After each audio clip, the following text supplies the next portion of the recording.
Boa noite. Bom vê-los mais uma vez. Falar sobre os 10 mandamentos parece fácil, né? Porque afinal de contas todo mundo conhece. Vocês conhecem os 10 mandamentos? Sabe tudo de cor? Quem é que aqui foi católico? Nossa senhora, 90% hoje. 90% desse salão hoje de espíritas ou simpatizantes do espiritismo foi católico. Alguns, como o meu filho, como o filho de vocês, já nascem em berço espírita, mas a maioria de nós nasceu em berço católico, e é uma religião que vem através dos milênios com os seus problemas, como todas as religiões têm, como todas as instituições têm, mas também com suas qualidades, com as suas virtudes. E antes de começar a Igreja Católica, temos um passado, e esse passado começa como primeiro precursor encontrando Moisés, que tirou o povo hebreu lá do Egito, um povo que estava escravizado, que tinha seus defeitos, seus vícios, seu modo endurecido de ser, mas que era o povo, abre-se aspas e fecha-se aspas, escolhido de Deus. Porque algum povo tinha que ser escolhido para trazer uma mensagem, absorver uma mensagem, que é esta contida nos 10 mandamentos, para que este mesmo povo, algumas centenas de anos depois, séculos depois, encontrasse Jesus com um mínimo de preparo para que ele pregasse o evangelho que se tornou o cristianismo e que depois construiu a igreja, e da igreja várias religiões saíram. O espiritismo não saiu da igreja, mas tem conhecimentos que estão na igreja. Por quê? Porque nós nascemos, a parte moral do espiritismo nasceu dos evangelhos do Cristo. Dito isso, então, a gente vai começar a entender o que trata os 10 mandamentos, apesar de vocês terem dito que conhecem. Porque se eu perguntasse aqui para vocês os mandamentos, todo mundo saberia dizer 1 ou 2, 3, mas todos, dificilmente a gente lembra. Mas só que esses mandamentos são necessários e a gente vai entendendo por quê. Jesus disse assim, e essa frase é mais comprida, mas eu quis marcar esse trecho: não penseis que eu tenha vindo destruir a lei ou os profetas. Não os vim destruir, mas cumpri-los. Por quê? Porque Moisés, lá, saído do povo hebreu, chegando lá perto do Monte Sinai, sobe no Monte Horebe, se eu não estou errando o nome agora, e conversa com Deus. Segundo o trecho bíblico em Êxodo, diz que ele conversou com Deus. Ele conversa com Deus e vem com as tábuas, 2 tábuas, contendo os 10 mandamentos que ele diz que Deus escreveu. Nós entendemos que Moisés foi um profeta, mas como não aquele que adivinha futuro, mas aquele que traz a mensagem de Deus para a terra. E que ele fez isso de uma forma mediúnica. Para nós, espíritas, Moisés foi um grande missionário e um grande médium. Ok? Bom, Jesus falou qual era a mensagem, qual era a lei? A lei era a mensagem de Moisés, que era dividida em 2 partes. Uma parte civil e uma parte divina. Os 10 mandamentos são as leis de Deus que ele conseguiu absorver e transmitir para o seu povo. A parte civil são as outras leis que também estão nos livros escritos por Moisés e que se diz que são divinos. Porém, o Espiritismo esclarece uma coisa que fora do Espiritismo também se sabe: existe coisa lá que não é de Deus, mas do homem, porque ele era um legislador, ele era um líder de um povo. Você pega homens endurecidos, não sensíveis às questões morais, não sensíveis aos sentimentos, pessoas endurecidas pelo trabalho, pelo conhecimento muito pequeno, pouco, coloca-os a atravessar um deserto por dezenas de anos depois da escravidão, e você vem me dizer que é fácil dominá-los. Hoje, 2013, nós temos leis, nós temos Constituição, Código Penal, Código Civil, Código de Defesa do Consumidor e muitos outros códigos, e a gente tem todo dia gente burlando os códigos, mesmo com o risco de serem presos, de receberem punições civis, de receberem multas. Ainda assim eles erram. Agora imagine no tempo de Moisés. Como que a gente obedece hoje? Se a gente tiver uma ameaça, e como eles obedeciam naquela época se eles tivessem uma ameaça. Só que hoje a ameaça, por exemplo, de prisão, e nós não estamos falando de religião, mas naquele tempo ele ia prender homem se ele estava transitando pelo deserto. Então ele ameaçava com o quê? Vocês provocarão a ira de Deus. Então tudo virou lei divina, enquanto era na verdade lei civil, que ele, por sinal, se vocês forem pesquisar isso, encontrarão muitas semelhanças, textos quase iguais em relação ao Código de Hammurabi, que também é muito mais anterior do que os códigos que são os escritos por Moisés. Então o Código de Hammurabi é de um rei muito anterior a Moisés, e dentro da Bíblia o Código de Hammurabi está incluso. Então, dito isso, a gente separou o que é lei divina e o que é lei civil, e hoje a gente vai falar sobre os 10 mandamentos. Kardec faz uma análise dizendo assim, e ele continua também nesse texto depois, e eu só trouxe um pedaço. Esta lei é de todos os tempos e de todos os países, e tem por isso mesmo caráter divino, os 10 mandamentos.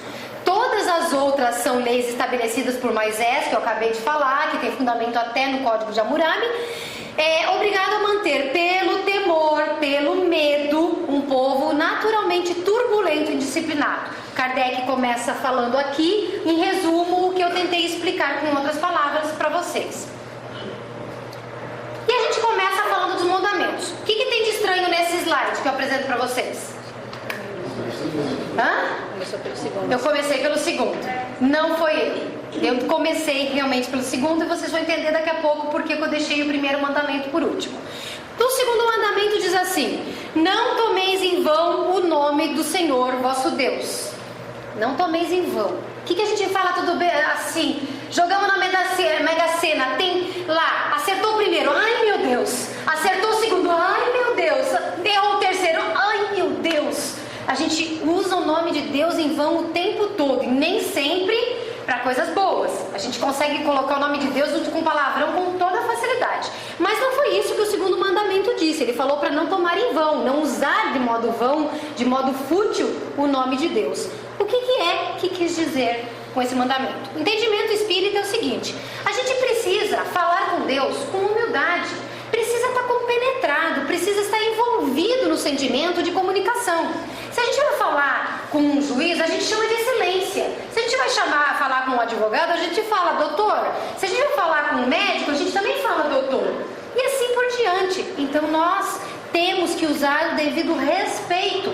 Deus não se ofende se a gente não falar com Ele, Senhor, Pai. Se falar assim, Deus, olha aí, cara, tô legal aqui embaixo, valeu mesmo pela força que você me deu, não tem problema. O que importa é o tipo de sentimento que nos faz comunicar com Ele, que é o respeito, que é a humildade. Só falar de boca as coisas não faz com que a gente tenha obediência. O que adianta eu falar eu amo Deus, eu respeito Deus, se eu estou toda hora usando o nome dele em vão, se toda hora eu estou desprezando a sua lei, se toda hora eu estou fazendo o que não devia? Então, não usar o nome de Deus em vão, significa dar o devido valor ao Pai que é, ao Criador que é, ao Ser que nos deu existência, que nos dá todas as oportunidades redentoras. E que também, nos momentos das nossas dificuldades, quando nós conseguimos fazer essa ponte com Ele, nós conseguimos sentir a força, a energia, a coragem que a gente tem para enfrentar as dificuldades. Não sei vocês, mas eu tenho essa experiência muito presente em mim, e acredito pelas cabecinhas balançando que não sou só eu. O terceiro mandamento diz: lembrai-vos de santificar o dia de sábado. Por causa deste mandamento, existe religião, pelo menos uma, né? Que são os adventistas de sétimo dia, que não fazem nada, não trabalham, não fazem nenhum tipo de esforço a partir das 6 horas da sexta-feira até as 6 horas do dia seguinte, que é o sábado. Por quê? Para eles é importante santificar o dia de sábado, e nós respeitamos isso. Agora, para nós espíritas, Jesus, a gente recorda que ele disse o seguinte, que o sábado foi feito para o homem e não o homem para o sábado, porque ele curou no sábado, e ele foi questionado porque ele não poderia curar no sábado, porque curar era um trabalho, ele não podia trabalhar no sábado. Veja uma coisa, como é questão, muita questão histórica envolvendo as questões bíblicas. descanso, não tem? Descanso semanal remunerado? Quem tem folha de pagamento sabe que recebe lá o DSR, descanso semanal remunerado. E se trabalhar tem que ganhar dobrado. Por quê? Porque é um direito descansar. E mais do que isso, é preciso descansar. Só que imagine como é que era no tempo de Moisés se alguém dava folga. Trabalhava de sol a sol todos os dias. Não tinha criança não pode trabalhar, não tinha idoso que não podia trabalhar. Era de sol a sol. Então descansar no sábado, com a simbologia de que Deus criou o mundo 6 dias e descansou no sábado, eles davam ao homem o direito de descansar. Tinha que obedecer Deus. Então a gente não precisa descansar no sábado ou tratar de que sábado seja o dia do Senhor, mas todo dia para nós pode ser o dia do Senhor. Para que descansar no sábado se a gente pode descansar na segunda? Para que louvar Deus no sábado se a gente pode louvar na segunda? Por que guardar para Deus um dia na semana se nós podemos dar a Ele todos os dias da nossa vida? Então, nós temos que prestar a reverência a Deus, sim, mas não precisa ser exclusivamente no sábado. Aqui na Casa Espírita, nós estamos fazendo isso na quarta-feira à noite. No João Batista, tem grupos de domingo de manhã que fazem estudos, que fazem palestras, que fazem evangelização infantil. Outros centros em que eu faço palestra trabalham de terça-feira, de quinta-feira. Tem palestras no mês espíritas, acontecem de sábado à noite, e assim vai. Todo dia é dia de Deus. Todo dia é dia de nós fazermos o que é certo e para Deus também. Se ficar dúvida em algum mandamento, por favor, podem me interromper. O quarto mandamento diz: honrai a vosso pai e vossa mãe, a fim de viverdes longo tempo na terra que o Senhor Deus vos dará. Por que será que Moisés teve que dizer para honrar pai e mãe? Porque nem todo mundo honra pai e mãe. E porque é uma obrigação que Deus deseja de nós. Caramba, quem que deu a vida pra gente? Fora Deus que nos faz a criação da alma. E o corpo também foi providência divina, mas foi gerado pelos nossos pais. E a gente pode falar, mas o meu pai é péssimo, minha mãe é péssima, mas eles deixaram a gente nascer. Porque no mínimo a gratidão por estarmos aqui, a gente deve a eles. Eles, mal ou bem, nos alimentaram. Não faz muito tempo eu vi o caso de uma japonesa que deixou a filha de 3 anos e o filho de 1 ano e meio sozinhos em casa, no meio de lixo, e ela ia para casa do namorado. Aí ela resolveu ficar um tempo mais, quando voltou os 2 filhos estavam mortos de fome.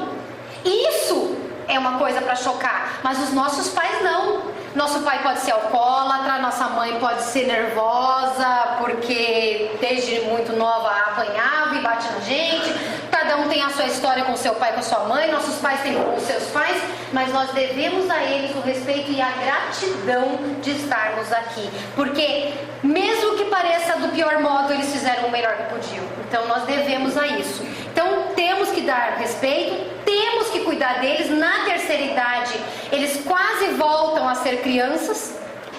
Eu vejo meu pai, um homem de 81 anos, que anda todo dia, várias vezes numa praça grande. Ele anda tipo 7, 8 quilômetros todos os dias, mas eu noto que ele está envelhecendo, pela forma que ele caminha, pela forma como às vezes esquece as coisas. Eu posso falar isso porque eu não poderia se ele estivesse escutando, mas como ele não escuta minhas palestras, eu falo pra ele assim: só quando você passar do outro lado você vai vir assistir. Eu não vou ver porque eu não sou médico, então eu posso falar, porque aí ele não vai ficar chateado comigo, mas eu vejo ele envelhecendo.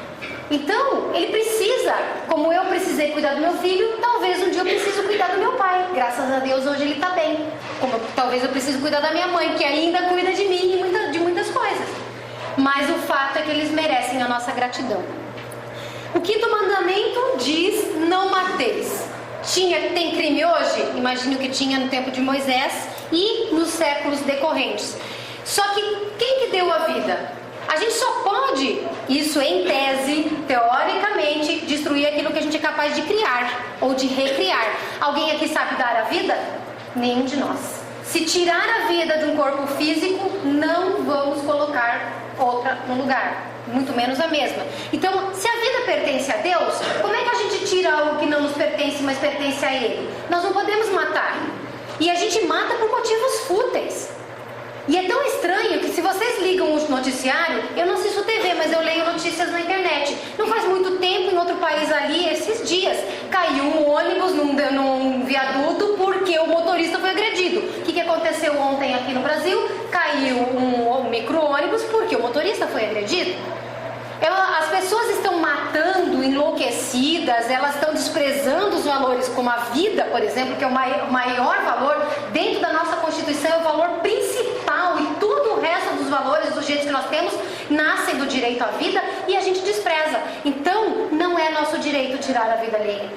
Nós não temos permissão divina para isso. Porque quando a gente tira a vida alheia, a gente não... Para Deus tudo bem, o espírito não morre e ele pode dar outro corpo, a gente reencarna. Para aquela pessoa não vai ser um fato acabado, mas existia uma história que estava sendo vivida, existia um planejamento encarnatório que estava acontecendo, da mesma forma que para o próprio suicida. A gente está vivendo uma história em relacionamento com os outros, e todo esse relacionamento faz com que nós estejamos aprendendo e ensinando, experimentando e testando, evoluindo e corrigindo todos os nossos defeitos.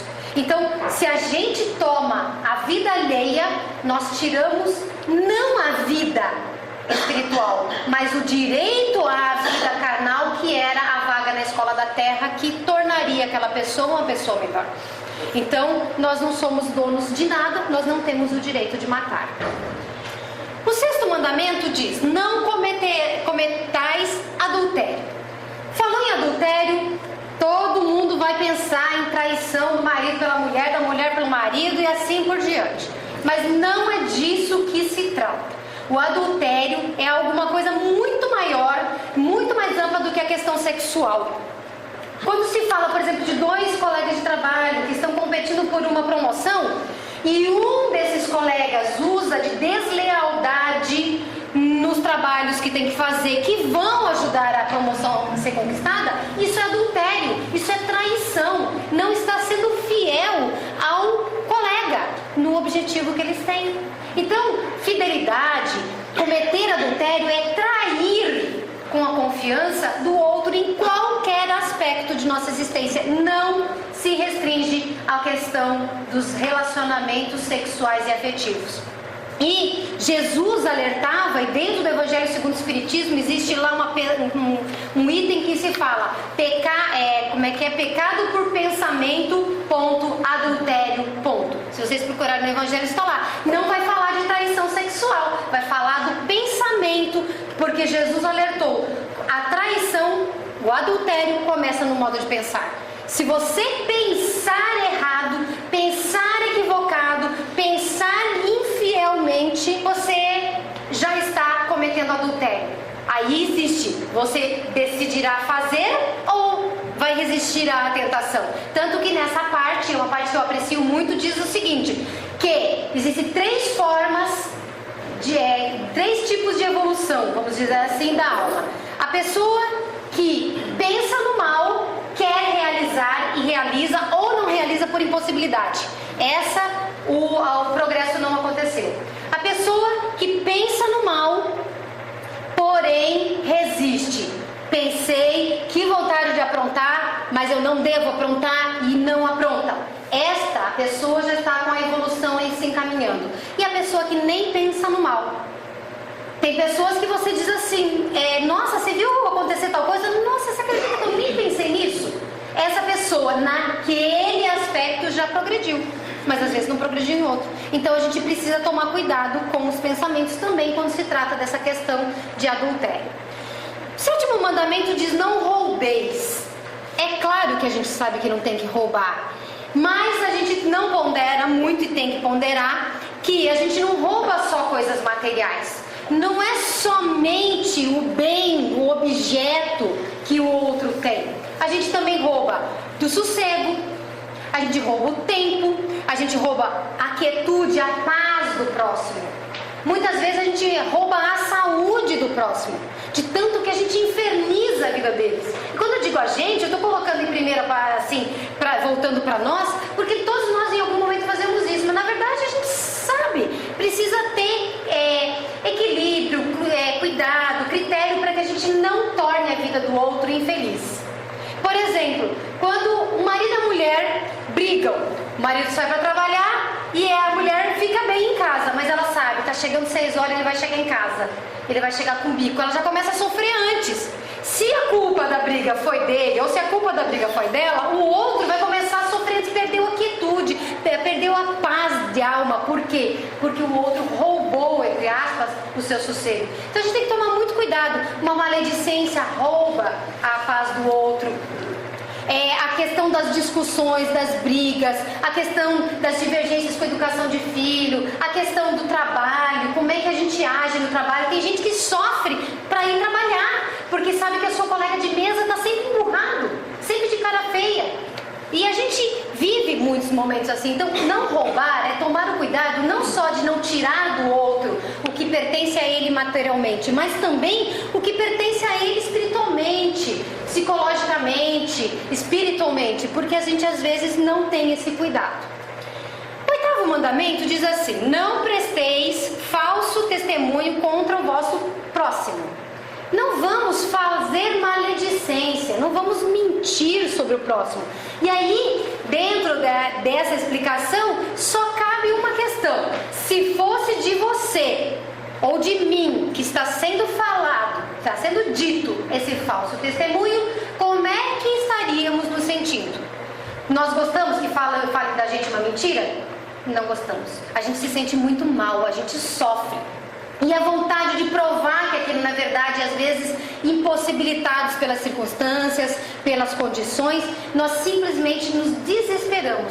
Então, como é que você vai provar que você é uma pessoa diferente, às vezes aos olhos de pessoas que são importantes afetivamente para você, se alguém testemunhou contra você?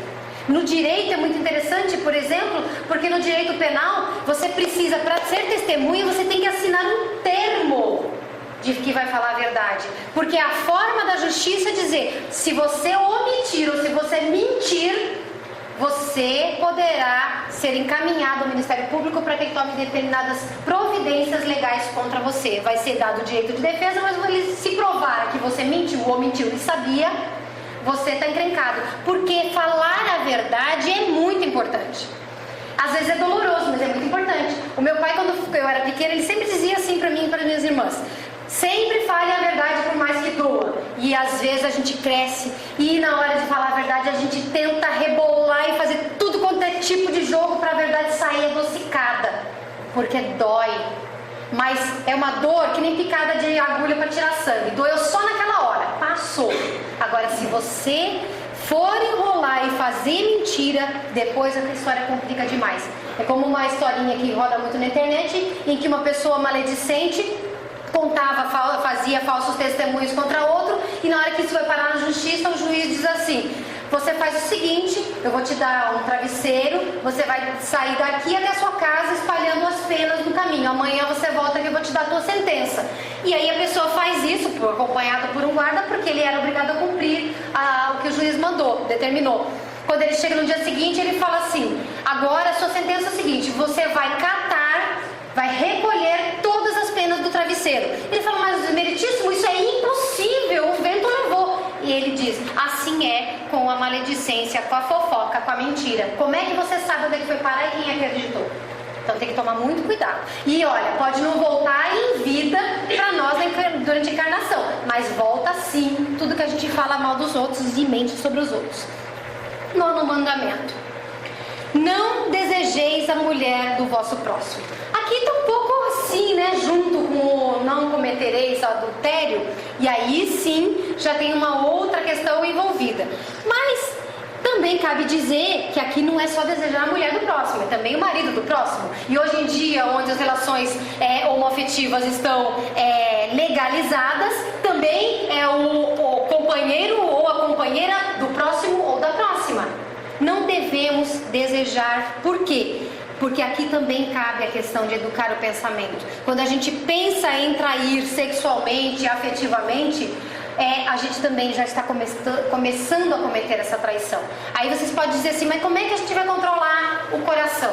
Realmente é difícil controlar o coração, mas às vezes a gente mergulha nessa história de que está apaixonado ou de que está atraído, porque a vida dos relacionamentos, ela tem altos e baixos e ela precisa ser renovada. E se ela não for renovada, vai cansar, vai entediar, e aí é muito fácil você olhar para fora e achar que o outro ou que a outra é melhor do que aquilo que você tem em casa.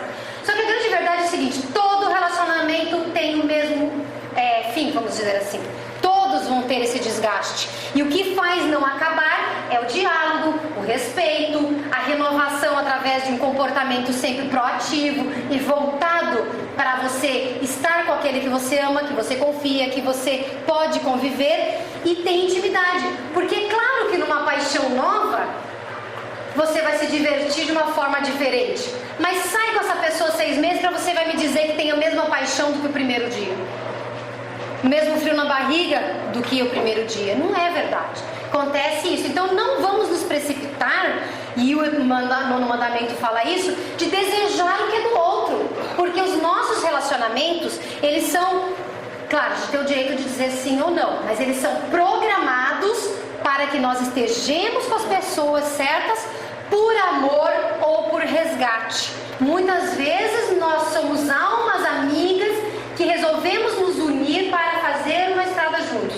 Muitas vezes nós somos almas que eram inimigas, que se desesperaram em embates um contra o outro e que aí resolvem renascer companheiros para, perante as lutas da vida, terem que se unir, terem que se ajudar para que aprendam um ao outro a tolerar-se e depois aprender a amar-se. Então, o que adianta a gente entrar num processo de união com alguém e na primeira encrenca a gente diz se não dá, separa?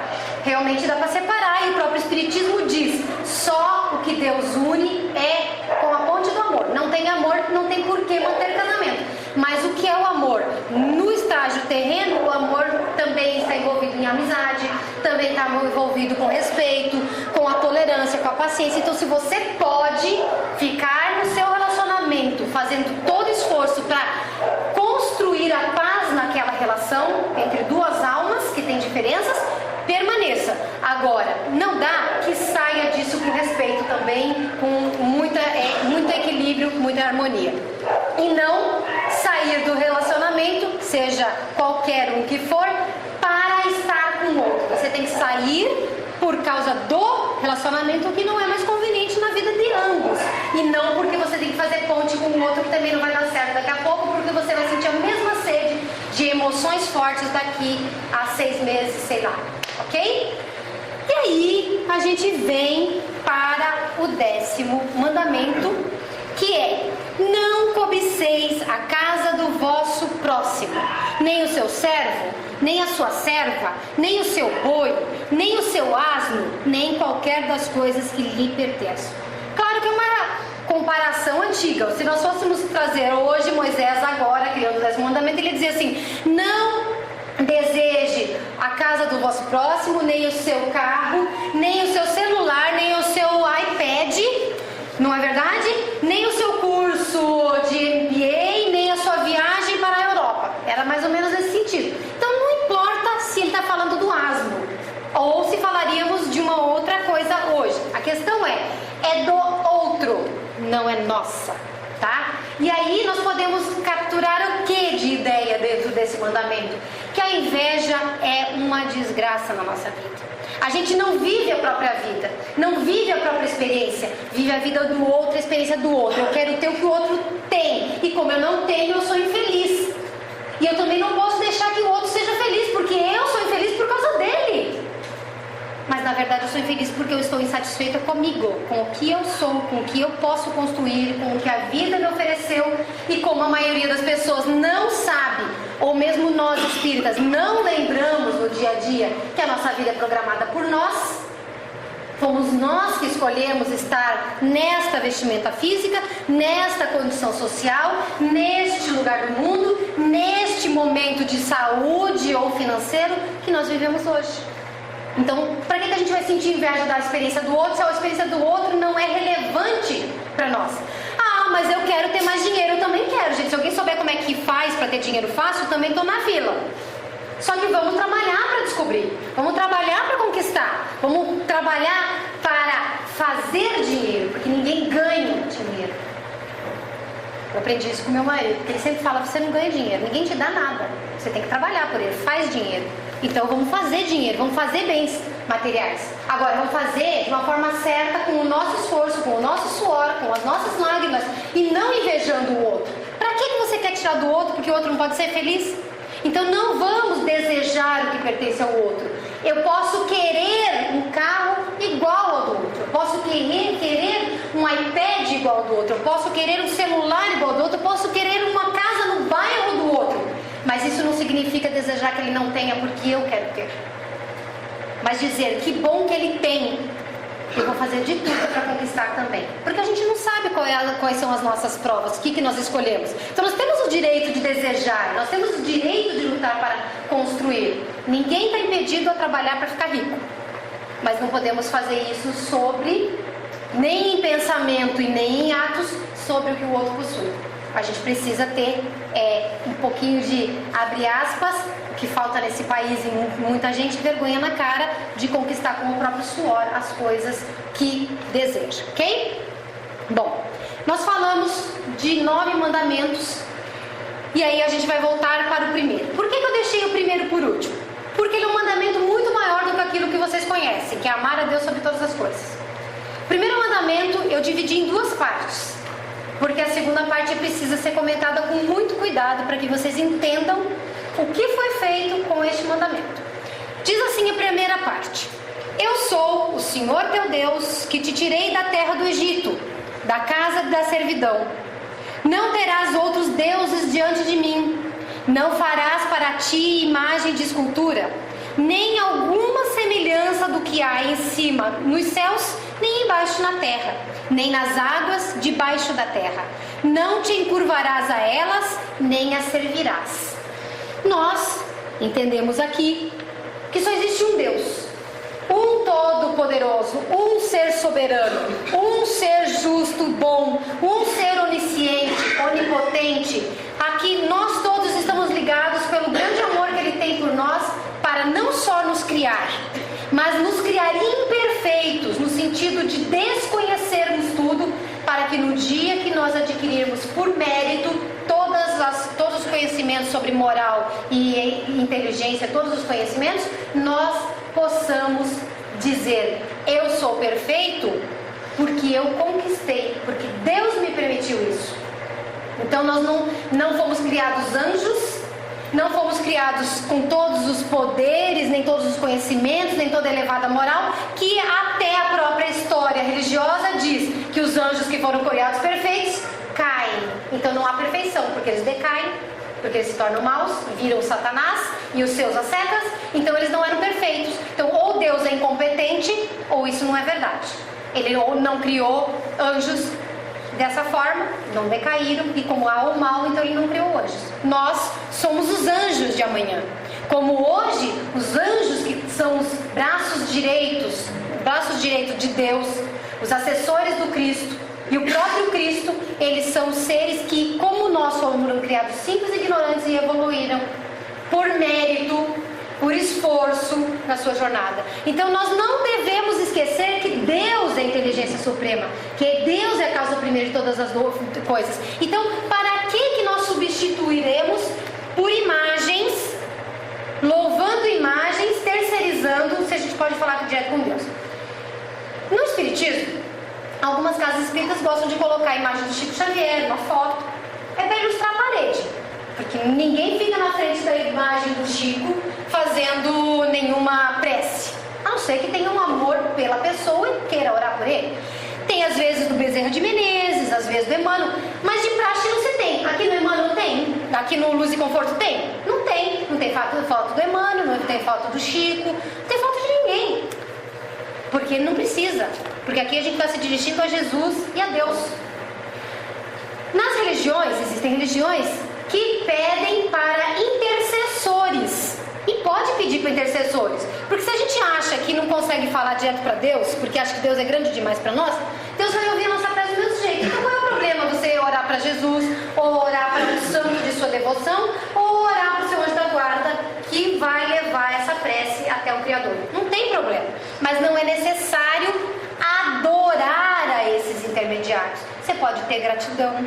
Você pode, quando pede por eles, para eles, você pode também pedir por eles, que embora a gente ache que eles não precisem, uma prece é um gesto de amor e serve para o sofredor, como serve para aquele que também é elevado. A gente não reza para Jesus? E às vezes a gente, não sei se alguém faz aqui isso, mas de repente a gente diz assim, tomara que Jesus tenha a força de mudar esse mundo. ter coragem para continuar tentando, porque parece tudo tão difícil, a gente faz como quiser. Mas a questão é, quem é sobre todas as coisas? O Criador, Deus, o nosso Pai. Certo? Até aqui, fácil. Fácil? Essas risadinhas de vocês. Vamos para a segunda parte do mandamento. Porque eu, diz lá, eu, o Senhor teu Deus, sou Deus zeloso, cuidadoso, que visito a iniquidade, ou seja, o pecado, o erro, dos pais nos filhos, até a terceira e quarta geração daqueles que me odeiam. E faço misericórdia a milhares dos que me amam e aos que guardam os meus mandamentos. Faço misericórdia a milhares dos que me amam, guardam os mandamentos. A gente sabe, Deus é bom, e é óbvio que se a gente faz o que é certo, a gente vai ganhar da sua bondade. Voltamos aqui para a linha amarela. Ele visita a iniquidade dos pais nos filhos até a terceira e quarta geração. Pensem aqui. Isso está em Êxodo, todos os 10 mandamentos está em Êxodo na Bíblia, os primeiros livros bíblicos. Aqui no Brasil, e provavelmente em outros lugares do mundo, várias traduções bíblicas, porque não existe uma só tradução, e conforme a tradução as coisas mudam, várias traduções não usam a palavra até, usam a palavra na. Visito a iniquidade dos pais nos filhos na terceira e quarta geração. O que significa isso? Eu, Vânia, cometo uma iniquidade, cometo um pecado, cometo um erro grave, e Deus visitará na minha terceira geração, que seria o que? O filho do meu filho, e na quarta geração minha, que seria o filho do meu filho, e puniria. Deus é justo punindo o meu neto e o meu bisneto pelo meu pecado? É isso que está na tradução que diz na. Essa alteração, ela foi feita do original que tinha a palavra até, porque quando se excluiu do cristianismo, dentro da igreja, a reencarnação, como é que você vai deixar uma palavra que indica que você renasce e paga o seu próprio pecado? Então, você tira o até, coloca o na, e aí que se dane o meu neto e o meu bisneto, porque na terceira e quarta geração do pecador, Deus se vingará, Deus punirá, Deus visitará a iniquidade e aquela pessoa sofrerá. Entenderam isso? Isso é, se vocês pegarem Bíblias na mão, muito provavelmente vocês encontrarão a versão na. Já existem versões que estão conforme esse original, e até o seu Oswaldo teve a gentileza de me mandar, porque ontem mesmo eu escrevi no Facebook um texto sobre este mandamento, aproveitando o estudo que estava fazendo para trazer aqui no Luz de Conforto, da Cabala dos judeus, porque o povo judeu, Jesus era judeu, e o povo judeu é reencarnacionista. E os próprios, dentro do próprio Evangelho segundo o Espiritismo, se diz que o pessoal lá do judeu, eles não sabiam como é que funcionava. Então eles misturavam um pouco de reencarnação com ressurreição. Eles não sabiam, eles só sabiam o seguinte: aquele que morre volta. Certo? E aí vocês encontrarão então um argumento realmente fundamentado de que dentro dos originais bíblicos não está a palavra na, que é usada nas Bíblias cotidianas e comuns e atuais. Não existe.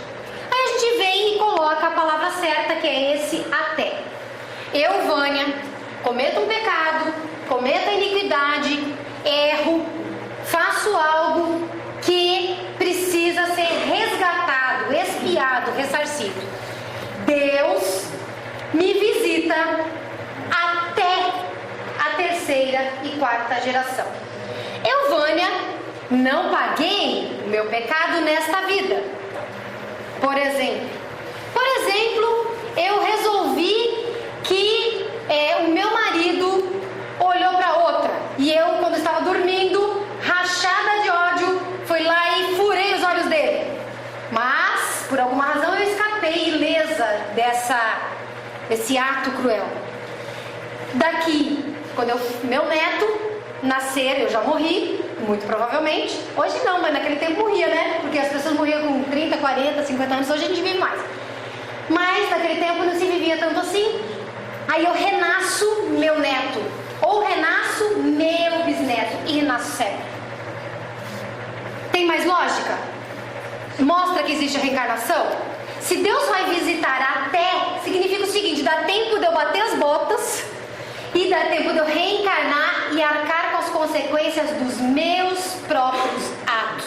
Já não é mais um inocente sendo punido por Deus porque Deus esperou ele nascer para pagar, porque o coitado teve o azar de ser sangue do meu sangue, mas eu mesma.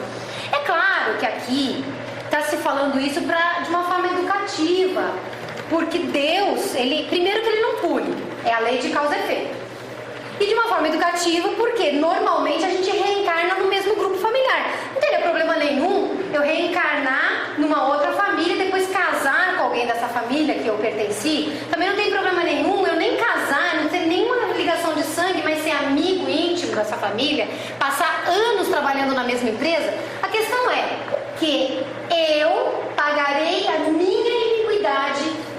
Se não for nesta vida, nesta encarnação, será no futuro, numa próxima vida minha, né?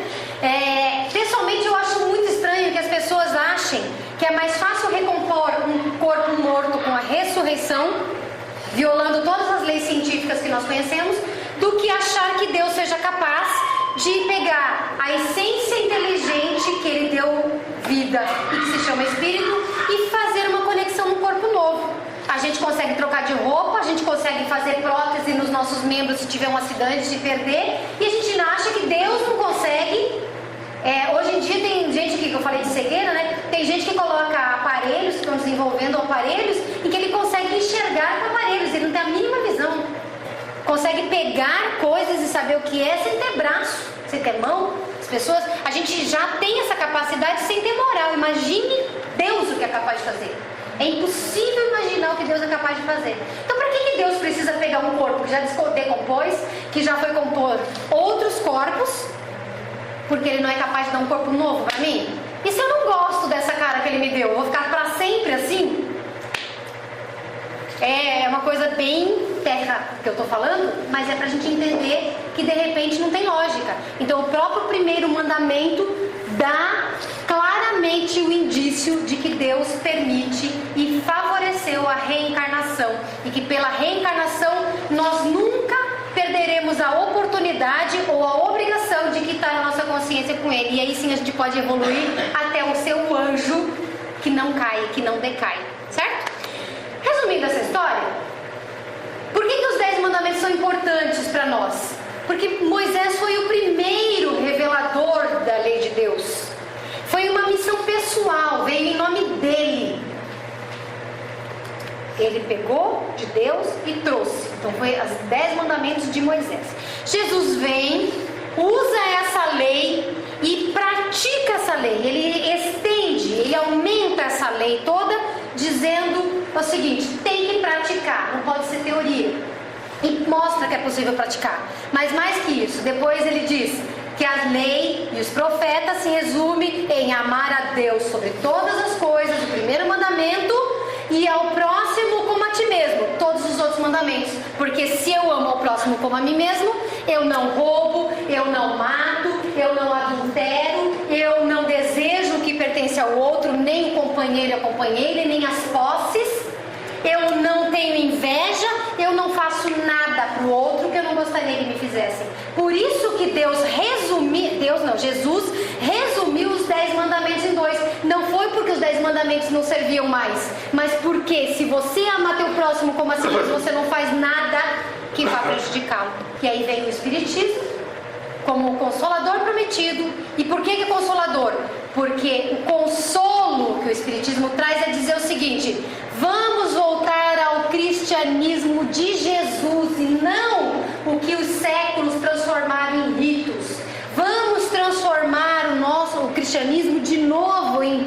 cristianismo redivivo, aquela questão de ir para a vida fazendo o que é certo, fazendo o que é justo, fazendo o que é bom. E é para isso que a gente está aqui encarnado e estudando toda semana, para ver se a gente consegue colocar esses mandamentos dentro do coração, dentro do nosso cérebro, dentro da nossa alma, a ponto da gente querer praticar, a ponto de todo dia exercitar. Então, as três grandes revelações para o entendimento espírita é Moisés com os 10 mandamentos, Jesus com os 2 mandamentos, que na verdade é a prática de todos os mandamentos de Deus, que é a lei de amor, e o Espiritismo pegando todos esses mandamentos de toda a prática do Cristo e explicando que tem um sentido fazer isso, porque a vida não acaba no túmulo e a gente está aqui para se aprimorar, para evoluir, porque nós somos filhos, somos obra, somos cuidados, assessorados por Deus, e também somos servidores da sua obra, somos cooperadores da sua obra. Pois é, então vamos resumir para 2: amar ao próximo como a nós mesmos, sem esquecer de que Deus nós devemos amar sobre todas as coisas. Que Jesus os acompanhe, que os seus mentores possam protegê-los, orientá-los, acompanhá-los sempre, e que Deus, sobre todas as coisas, possa nos amar, nos perdoar e ajudar com que a gente transforme esse mundo com a nossa própria transformação. Que Deus acompanhe vocês todos. Obrigada. Que assim seja.